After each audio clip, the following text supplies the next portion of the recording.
Olá, muito boa tarde a você. Começa agora o Assembleia em Foco, primeira edição. Os trabalhos da sessão plenária de hoje no Parlamento Maranhense. Em entrevista, a deputada Cláudia Coutinho se manifesta após acidente automobilístico. CCJ delibera sobre matéria voltada para a eleição da Procuradoria da Mulher da Alema.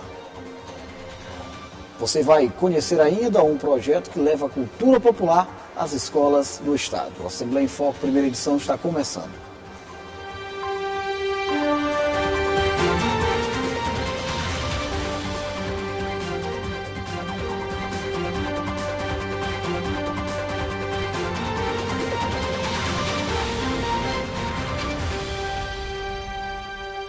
Tivemos hoje a primeira sessão plenária da semana na Assembleia Legislativa. Os trabalhos foram acompanhados pela repórter Milena Dutra, que fala com a gente agora ao vivo. Muito boa tarde, Milena. Boa tarde, Ronald. Boa tarde a todos que acompanham a programação da TV Assembleia. Hoje acompanhei a sessão plenária, a primeira sessão plenária da semana. Lembrando que amanhã tem, tá? 9h30 da manhã. Hoje os destaques para o pronunciamento do deputado Leandro Belo, que abriu a sessão agradecendo ao governador Carlos Brandão pelos investimentos na área da segurança pública no município de Timon. Em seguida, o deputado Rodrigo Lago repercutiu a participação dele no encontro de Bumba Meu Boi da Baixada Maranhense no município de Matinha.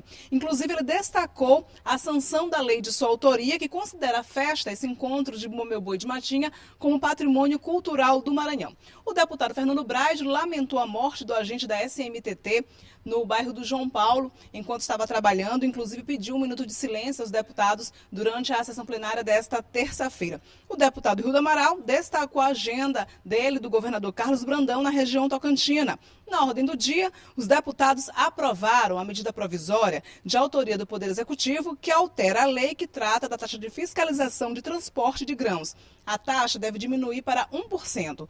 Destaque também para a aprovação do projeto de resolução legislativa de autoria da mesa diretora da Assembleia Legislativa, que altera o regimento interno da Casa acerca da eleição para a Procuradoria da Mulher na Assembleia Legislativa. Já no grande expediente, a deputada Mical Damasceno relembrou a sessão solene que fez homenagem aos capelães voluntários do Estado. No tempo dos blocos e partidos, o deputado Neto destacou as ações do Ministério das Telecomunicações no sentido de melhorar o serviço de conectividade e internet em todo o Maranhão. Esses foram os principais destaques da sessão plenária de hoje. Amanhã teremos, a partir das 9h30 da manhã, um novo encontro aqui dos deputados estaduais no plenário na Gibi Aikel. E, é claro, a gente traz o resumo para você que quer acompanhar os trabalhos dos nossos parlamentares. Uma ótima tarde. Eu volto com você, Ronald. Muito obrigado, Milena. Olha, a deputada estadual Cláudia Coutinho era ocupante de um dos veículos envolvidos em um acidente automobilístico ocorrido ontem por volta do meio-dia nas proximidades do município de Miranda. Lamentavelmente, o acidente acabou resultando no falecimento de uma pessoa. Ainda abalada emocionalmente, a parlamentar falou comigo por telefone na manhã de hoje, durante o programa Diário da Manhã pela Rádio Assembleia. Vamos acompanhar um trecho dessa entrevista. Eu estou um pouco abalada.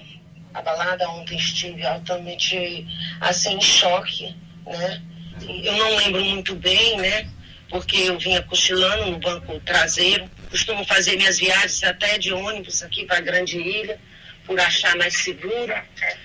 E tenho muito medo dessas BRs. Enfim, infelizmente estava na hora errada, no momento errado. Não lembro muito bem, só lembro que na hora do pânico eu saí na carreira, na BR, outro carro, uma senhora que me puxou pelo braço e me colocou em outro carro. Vinha chorando muito. Eu sei que muitas dores no corpo que eu estou sentindo. Eu sei que quando eu fui dar em mim, realmente já tinha passado algumas horas do acidente. Só para esclarecer um ponto, a senhora vinha de carona num veículo que não era seu, não é isso, deputada? Exatamente, de carona com um amigo meu, o motorista e outra pessoa, né, o Marquinhos, outro amigo também. Eu aproveitei essa carona, eu vim até à noite, na segunda noite, que eu costumo vir à noite, né, de ônibus.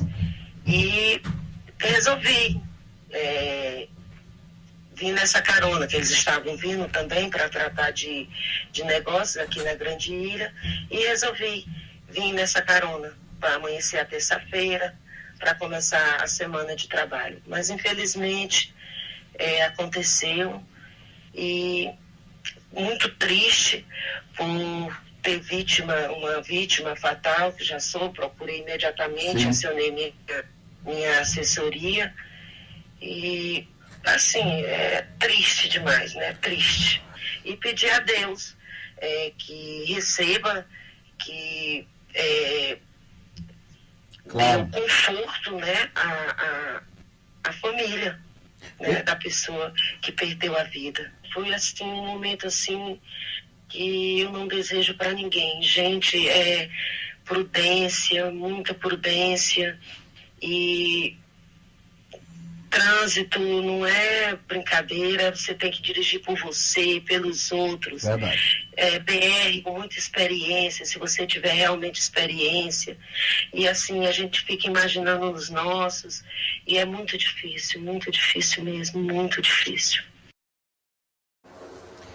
Mais uma vez, fica aqui a nossa solidariedade à deputada pelo ocorrido e o nosso sentimento de pesar aos familiares da vítima, que infelizmente não resistiu ao acidente. Está tramitando na Assembleia Legislativa um projeto que pretende garantir atendimentos especializados às pessoas com transtorno de déficit de atenção com hiperatividade, TDAH ou dislexia. Segundo o PL, para ter acesso a esse direito, candidatos que estão se submetendo ao concurso público ou vestibular precisam comprovar a condição por meio de laudo médico. O projeto de lei, de autoria do deputado estadual Francisco Najib, defende o atendimento especializado em concursos públicos e vestibulares para pessoas com transtorno de déficit de atenção com hiperatividade, TDAH ou com dislexia. Minha alegria em ter esse projeto aprovado por unanimidade na CCJ e que agora vem para plenário para ser aprovado em primeiro turno, e um projeto de grande relevância para a inclusão social das pessoas com diz respeito ao vestibular e concurso público. Pessoas com TDAH, com dislexia, eles têm déficit de atenção. Então eles precisam de um tratamento especializado, uma área isolada para que eles possam se concentrar, fazer a sua prova, ter mais tempo durante a prova e competir de igual para igual e ter acesso a essas vagas, tanto de vestibular quanto para concurso público. Então, é um projeto de inclusão social. Eu vejo isso com grande relevância porque protege a família, dá direito às pessoas que antes se sentiam excluídas, está se sentindo agora incluído em todos os processos de concurso e vestibular.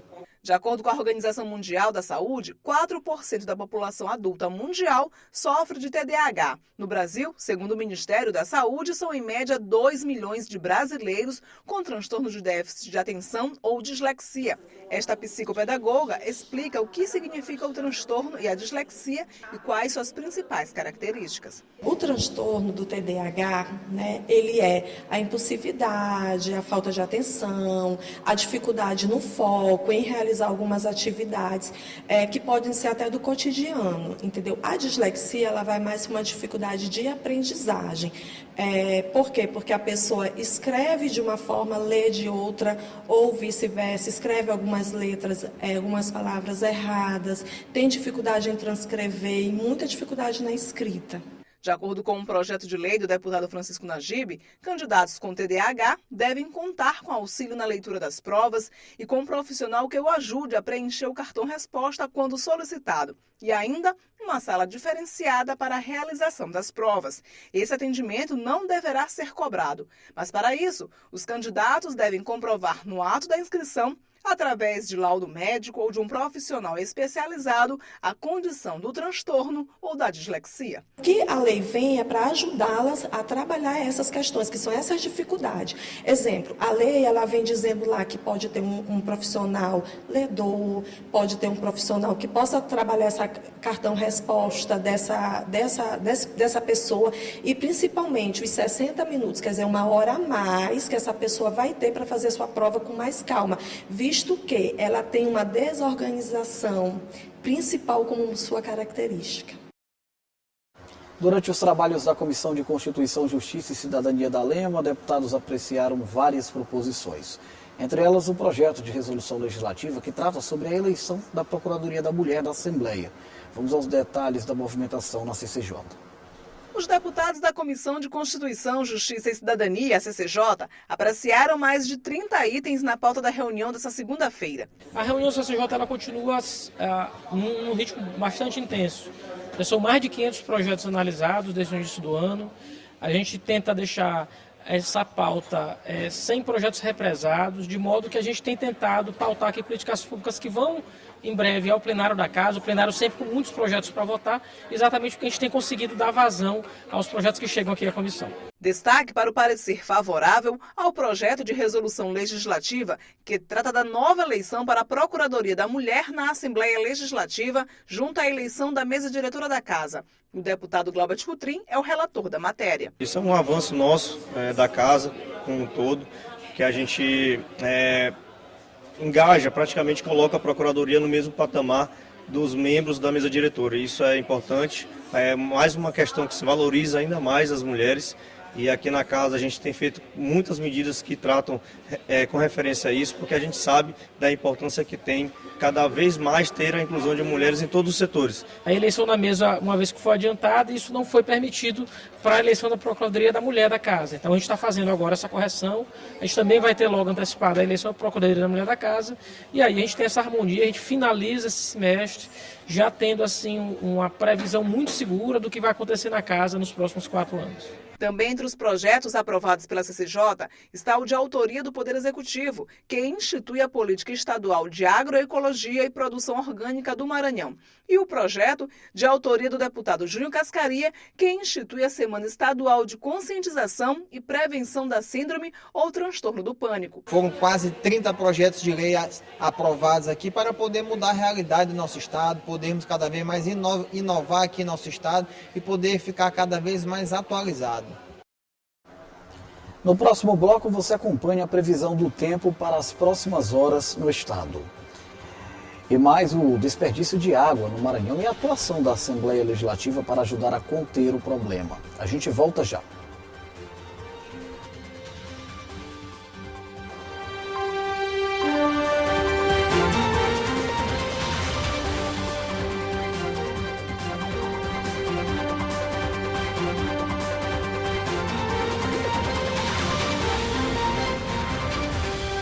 O presidente Luiz Inácio Lula da Silva sancionou a lei que retornou a obrigatoriedade do exame toxicológico para motoristas profissionais.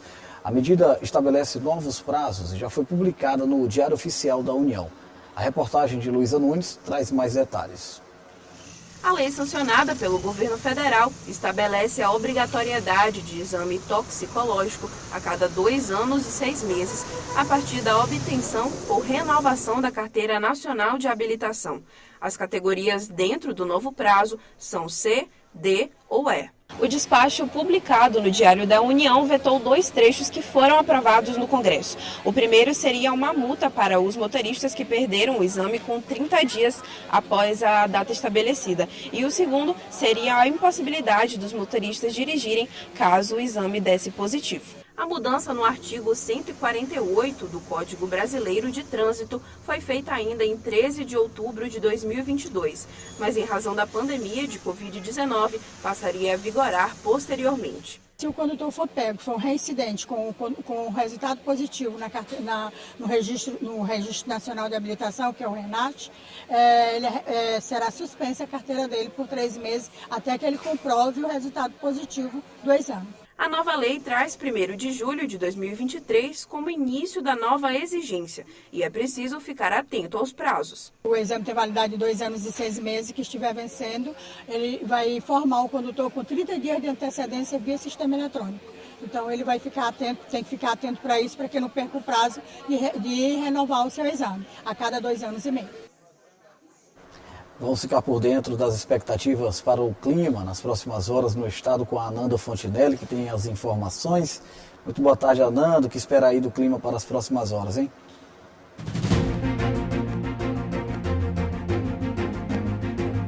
Boa tarde, Ronald. Boa tarde para você. Vamos ver a previsão do tempo para essa terça-feira. Na capital, a previsão é de sol com algumas nuvens, mas pancadas de chuva são esperadas, com a previsão de 15 milímetros de chuva. A mínima é de 24 e a máxima de 31 graus. Já na cidade de Zedoca, pode-se esperar um sol com muitas nuvens durante o dia e o tempo fica nublado e chove a qualquer momento. A mínima é de 24 e a máxima de 31 graus. Já na cidade de Esperantinópolis, que hoje completa 69 anos de emancipação, os moradores podem esperar um sol com algumas nuvens, mas deve chover rápido durante a noite. Os termômetros variam entre 21 e 33 graus. É isso, Ronald. A gente volta amanhã. Até lá. Perfeito, Nanda. Muito obrigado. O Maranhão está entre os estados brasileiros que mais desperdiçam água. E o Parlamento maranhense tem atuado no sentido de conter esse problema com a ampliação de debates e investimentos voltados para o setor. Mas que nunca é preciso consciência das pessoas que cada um faça a sua parte no processo de preservação de um dos bens mais preciosos do planeta. Uma torneira aberta por 1 minuto representa de 12 a 20 litros de água potável indo pelo ralo. Um gasto desnecessário que traz consequências graves para o meio ambiente. No Brasil, as taxas de desperdício do líquido mais precioso para a humanidade são altas. E o Maranhão não fica para trás nas estatísticas. São Luís é uma ilha cercada de água. No Maranhão são 10 bacias hidrográficas que abastecem o estado. Apesar disso, é o 5º em desperdício de água. A possível razão, má gestão dos recursos hídricos e uso exacerbado no ambiente doméstico. Apesar do planeta ser composto 97% por água, apenas 3% são água doce, pouco mais de 2% estão nas geleiras e 1% está disponível para consumo. O Brasil todo desperdiça muita água. Segundo o Trata Brasil, o Brasil desperdiça cerca de 38% ou 40% de toda a água tratada, produzida.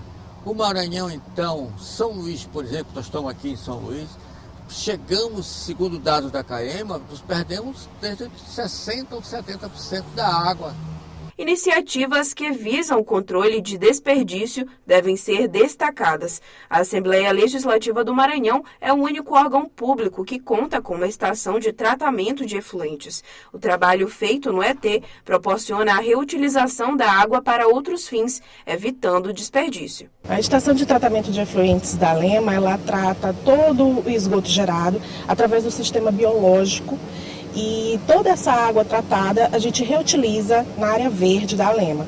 Então, portanto, a Assembleia não só ela evita o desperdício de água, fazendo o tratamento desse esgoto para a reutilização da água, ela também contribui evitando a contaminação das nascentes, dos rios, dos mares. Mas você também pode fazer a diferença. Atitudes diárias no ambiente doméstico, como fechar a torneira enquanto escova os dentes ou ensaboa a louça e reaproveitar a água da chuva, ajudam na preservação da água potável no mundo. Vamos ser racionais, gente. Não é possível que aí no século XXI a gente ainda consiga desperdiçar água. Muitos países do mundo, se tem uma ideia, hoje cerca de 800 milhões de pessoas passam sem água.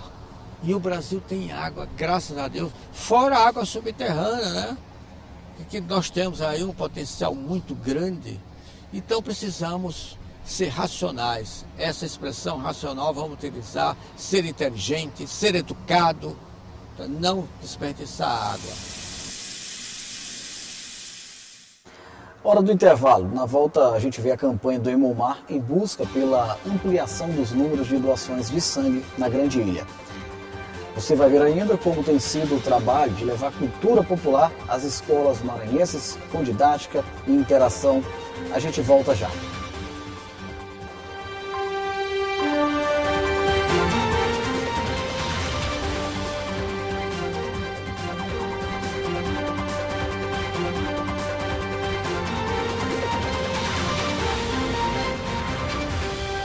Doar sangue é um ato de amor, todos nós sabemos disso, né? Mas infelizmente essa não é uma prática da grande maioria das pessoas. Pensando em incentivar essa boa ação e aproveitando a movimentação dos festejos de São João, o Hemomar resolveu aproveitar o ritmo junino para colocar em prática uma campanha e assim ampliar o estoque que ajuda a salvar vidas. O Hemomar está em ritmo junino. Esse mês o toque especial vem da campanha Junho Vermelho, um apelo motivacional à população para aumentar o número de doações de sangue. O William é doador há 11 anos. Já dou um ano nessa doação de sangue. Para salvar vidas, né? É bom, é importante que a gente doe, porque muitas vezes eu precisando. Hoje mesmo estou doando aqui para um amigo meu próximo que está precisando de sangue. E a gente sempre deve doar, né, para salvar as vidas, né, são importantes. Em junho, geralmente, junho já começando julho, por conta das férias e por conta das festividades, a gente tem uma baixa muito grande. Tanto aumenta a demanda transfusional e diminui o número de doadores. E a gente fica sem a possibilidade de atender as demandas transfusionais do nosso estado, né? Porque nós não atendemos só São Luís, nós atendemos todo o estado do Maranhão. E se nós não tivermos sangue no estoque, nós não temos como atender essas demandas transfusionais. O sangue coletado no Hemomar leva 72 horas para estar pronto para a doação. Por isso a importância de receber estoques diários e em número expressivo. Em caráter de emergência, o estoque é imprescindível e toda doação é bem-vinda. Eu acho muito importante a gente poder ajudar as pessoas de forma voluntária, né?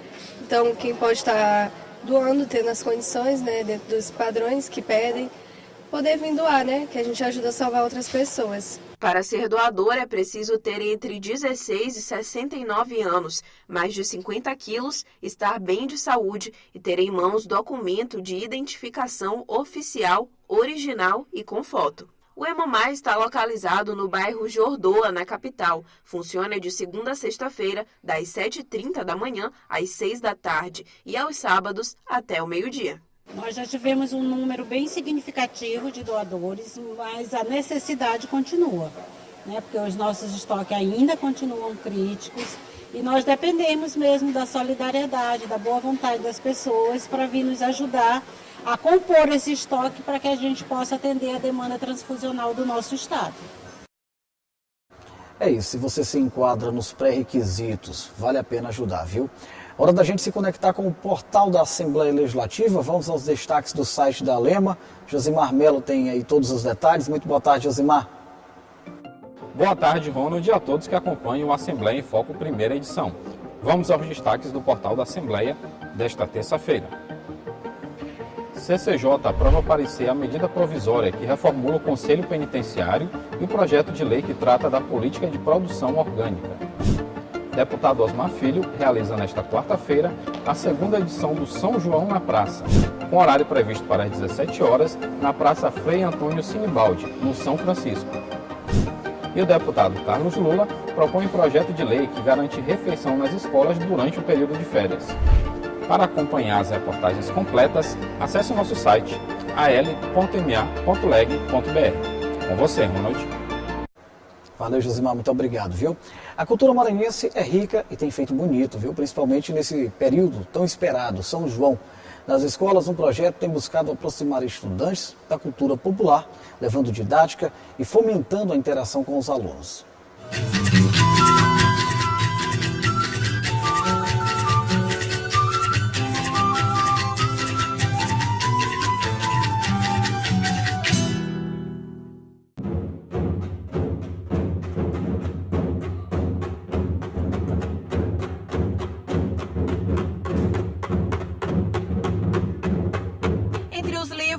Conhecimento da cultura popular. De pertinho, o mestre ensina o posicionamento do pé para sustentar a zabumba. O tambor de fogo conduz a roda e a roda segue. É o que o mestre Baé, do Boi da Fé em Deus, chama de pergunta e resposta. É exatamente que a pessoa que toca o tambor de fogo, ele tem o conhecimento de conduzir. Então, ele começa o batuque com a pergunta. As pessoas que vendem mais, que entram no batuque usando a zabumba, eles vão entrar respondendo, quer dizer, eles tocam um toque que vem dialogar com esse toque que é a pergunta e que vem ser a resposta, né? Porque todas as pessoas, quando vão entrar no batuque depois, já tem uma pessoa que vai perguntar, que é a pessoa que conduz o batuque, é que puxa o batuque, que começa. Essa pessoa é que toca o tambor de fogo, que é o mestre do batuque. E aí as demais, elas vão ter de saber dar a resposta, que é esse toque que vem depois do toque do tambor de fogo, que é a pessoa que conduz. E as outras zabumbas, elas vão ter de responder, que é justamente fazer esse toque que harmoniza essas duas células. Ele ensina do jeito que aprendeu. A mudança que uns tempos atrás tinha umas pessoas, e ainda tem algumas brincadeiras que às vezes ficam só marcando, né? Ali no meio dos zabumbeiros. Aí a gente já passa dessa forma, porque a gente ouviu dessa forma e aprendeu dessa forma, e fica muito prático e mais harmonioso. Lara nunca tinha visto uma zabumba, mas já consegue tirar algum som. Lembra da herança africana. Eu acho que é importante pela inclusão de outras culturas nas nossas, ainda mais dos povos africanos, que enriqueceram tanto a nossa cultura com a cultura deles. Na sala de aula, a matéria do dia é o Bumba Meu Boi do Maranhão, especificamente sotaque de zabumba, com direito à indumentária oficial. Porque a gente está numa oficina para mostrar para as pessoas sobre o nosso fundamentos, costumes, essência. E essa aqui é a nossa indumentária característica do boi de zabumba, que usa a gola, né? O chapéu e a saiota. Então a gola ela é um pouco característica do boi de zabumba, né? O boi daí ele usa peitoral, de orquestra, né? A baixada. E a zabumba usa essa gola que vem cobrir a parte do pescoço até meio braço, a parte do peitoral. Então se usa de gola. Então ela é característica do boi de zabumba, assim como os rajados, que usa o chapéu de fita, que é a característica do boi de zabumba, para dar mais essa questão ao destaque das indumentárias, além da questão da batucada. Lá fora, mais cultura popular em pleno processo de aprendizagem. A roda é para tocar um dos instrumentos mais conhecidos do Bumba Meu Boi, o pandeirão. Esse movimento todo faz parte do projeto Zabumbada. Com uma série de oficinas, o projeto foi pensado para encher as escolas do saber que não está nos livros. O projeto Zabumbada, principalmente na etapa educativa, tem esse objetivo de trazer uma memória afetiva, de fazer a parte educacional da cultura popular, especificamente do Bumba Meu Boi. Porque a gente sabe que é na escola que tudo começa. Então a gente vê o São João, vê o arraial naquela etapa lá final, a culminância do Bumba Meu Boi, mas a gente não sabe o que aconteceu por trás de tudo isso, de como um boi se organiza, como é o bordado, o que quer dizer o figurino, a indumentária. Então essa etapa educativa é para isso, é para aproximar as crianças e os adolescentes do Bumba Meu Boi, que é nosso, né? A gente tem que se apropriar dessa palavra. É um trabalho de ponte entre os grupos folclóricos que ensinam e a comunidade escolar que aprende. Esse projeto é feito com eles e para eles. Tanto para os professores do Bumba Meu Boi, assim, a gente quer integrar eles de verdade. Então, eles têm a parte final, que é a apresentação, e a gente está desse lado aqui como espectador. Então, a gente está juntando esses dois polos para que no meio a gente conte uma história. E essa história fique para depois, que a gente tenha uma semente plantada. Nem que a pessoa tenha vontade de se apresentar, mas que ela conheça de dentro a história do boi. Eles se tornam pessoas mais esclarecidas, mais contextualizadas, cidadãos mais atuantes, jovens protagonistas da sua própria história, né? Isso é que é importante também. Eles, quando eles conhecem a coisa, eles passam a gostar, porque você não pode gostar daquilo que você desconhece.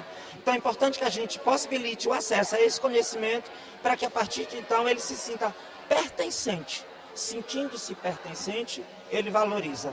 Para estes adolescentes, a quadra virou um arraial que recebe toda a mistura de sotaques, do bailado das Índias ao colorido do caboclo de pena.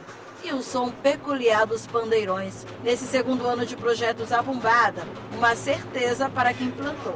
Já tem semente para ser colhida. Já colhemos os frutos, porque o ano passado a gente fez a primeira edição. Quando terminou, nós recebemos ligação, muitos diretores perguntaram para a gente como é que fazia para que a caravana Zabumbada chegasse na sua escola. Então, assim, a gente já está muito feliz, porque eles estão procurando. Se as pessoas estão procurando é porque existe a vontade de aprender sobre a cultura popular, de participar.